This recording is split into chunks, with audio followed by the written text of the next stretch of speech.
ഓ, നീ ഇവിടെ ഉണ്ടായിരുന്നല്ലേ? അല്ല, ഇത് എന്റെ പുതപ്പല്ലേ? നിനക്കിത് എവിടെ നിന്ന് കിട്ടി?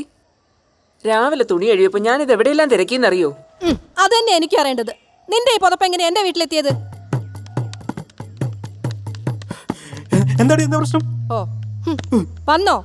രാവിലെ തന്നെ ഈ തോക്കും പൊക്കി പിടിച്ച് ആര് വെടിവെക്കാൻ വന്ന മനുഷ്യ? എടി ഞാൻ കൊക്കിനെ എവിടെ വെക്കാൻ? നിങ്ങളുടെ ഒരു സത്യം പറ മനുഷ്യ, ഇവളെ ബെഡ്ഷീറ്റ് എങ്ങനെ നമ്മളെ വീട്ടിൽ വന്നത്?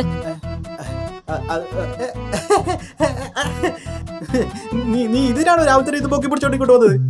നിന്റെ ഒരു കാര്യം കിടന്ന് ഉരുണ്ട് കളിക്കല്ലേ? മര്യാദക്ക് സത്യം പറഞ്ഞോ. നിങ്ങൾ അറിയാതെ അത് അവിടെ വരില്ല. എടി ഞാനത് ഇന്നലെ പന്നീനെ എവിടേക്കാൻ വേണ്ടി പോയില്ലേ രാത്രി? പന്നീനെയാണോ അതോ എന്നിട്ട് വെടി വെച്ചു, പക്ഷെ കൊണ്ടില്ല. എന്നിട്ടെന്താ? വെടി കൊണ്ടില്ലല്ലോ. ഞാൻ നോക്കുമ്പോഴത്തേക്ക് പന്നീന്റെ മുഖമൊക്കെ അങ്ങ് ചോന്ന് തൊടുത്തിരിക്കുക, ദേഷ്യം പിടിച്ചിട്ട്.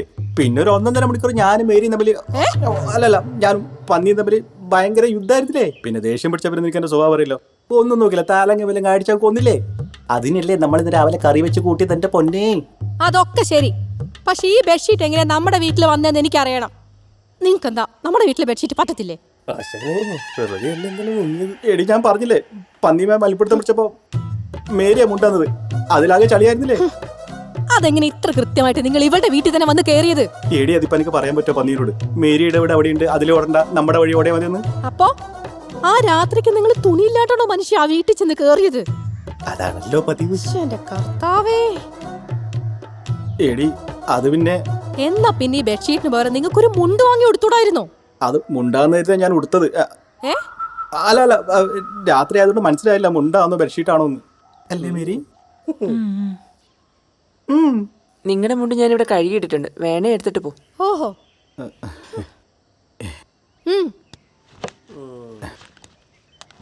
പോട്ടെ മേരി. എന്താടാ പോയി എന്നെ ഇതുപോലെ വെടിവെക്കാൻ പഠിപ്പിക്കാമോ? ഞാൻ വെടിവെച്ചതിന് ക്ഷീണം തീർത്തില്ല, അപ്പോഴാ അവന്റെ വെടി.